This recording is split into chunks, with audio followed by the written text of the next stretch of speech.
Welcome to another unboxing from theplayersaid.com. I'm Grant. Today we're taking a look at an expansion for a game that we've enjoyed quite a bit, a tactical World War II game, Heroes of the Pacific from Lock and Load Tactical. And today we're looking at the first expansion for that Heroes of the Pacific, which the Heroes of the Pacific deals with the Americans, the British versus the Japanese in World War II. This expansion specifically, and I'm telling you, I really like Lock and Load Tactical. They do a great job. These games not only look good, but they play great, have great rules, and are fun. We love tactical war games, probably our favorite genre. But you can see this one is the Battle of Attu Island. It's called Hell Frozen Over. So Attu Island is kind of on the northeast side of Japan, the Aleutian Islands coming off of Alaska. So it's cold. And this is called Hell Frozen Over. So today I'm going to be unboxing that base expansion. And then I've also got the extended or the X maps, which are just extra large maps. They come off better and play, I think, better than the normal maps. So there's a look at the back cover of that. We'll check that out here in a minute. Let's go ahead and open up and you can see this is a poly bag expansion. Actually, really nice poly bag. So once I open this, I most likely will simply incorporate it with my Heroes of the Pacific. I won't feel the need to cram it back in that poly bag. There's a look at the rules cover. As we've seen, this is the rules booklet. So this will use the rules from Heroes of the Pacific, but then you're going to have module rules. So here you go. You can see up in the right corner, module rules.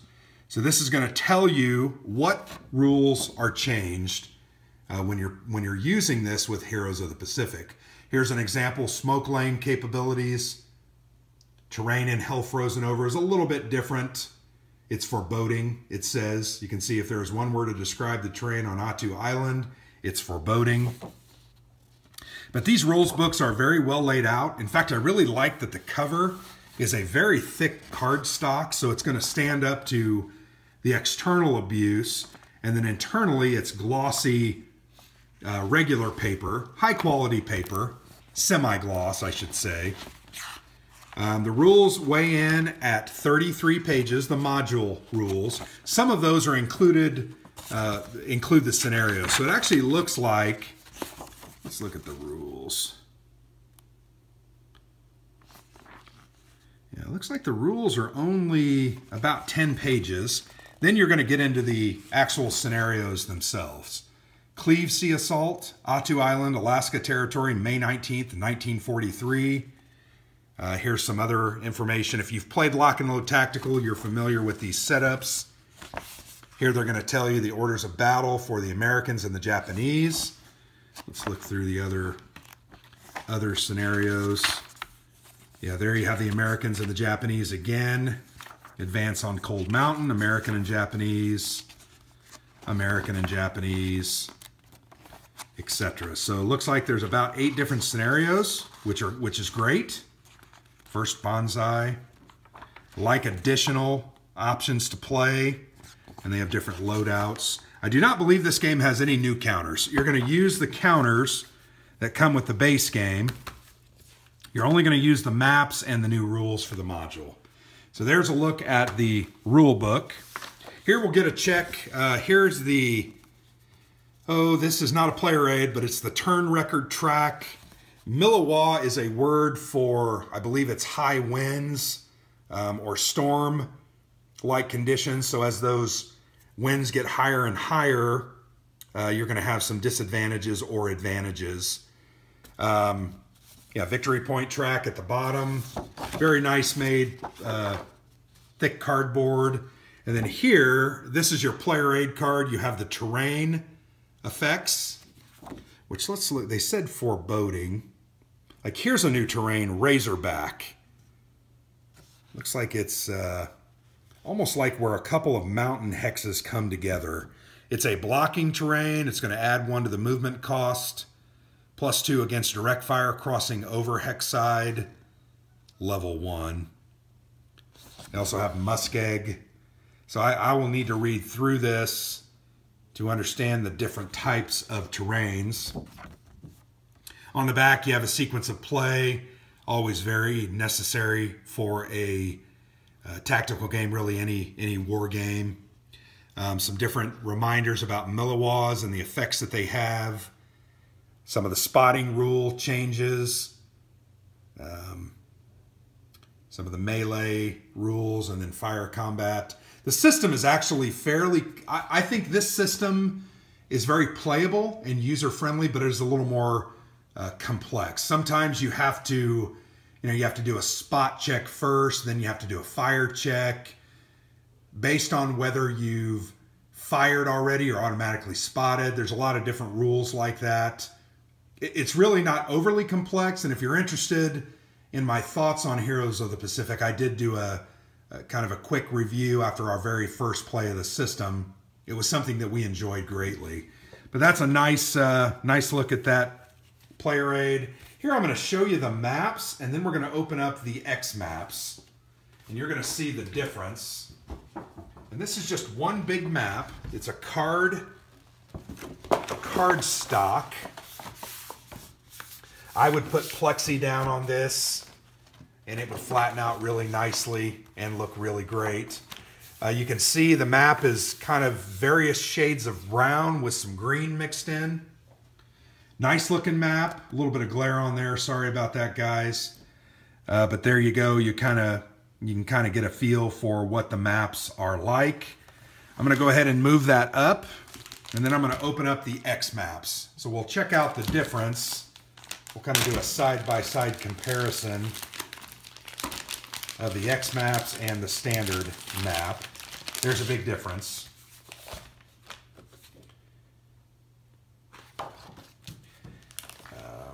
And in fact, this comes in multiple parts because the X map is just bigger.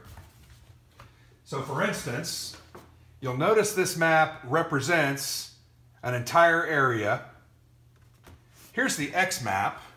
When it's laid out, it is numbered 62A and really represents, I believe, this quadrant only, just simply blown up. I like that because it makes it, actually it's about 1.5. So we'll go ahead and lay that out. Here is 62B. We're going to get it. So it in effect doubles the size of the maps, which I'm cool with. Makes it easier for my big fat fingers to deal with. We'll lay that out, kind of give you a comparison. So yeah, using the X maps, you can see they're huge. So that, once again, that same map that we're showing here as the base map is replicated in these dual large card maps. So once again, it's about double the size of the, almost triple the size of the existing map. Actually, it is triple the size, isn't it? Yeah, that's huge.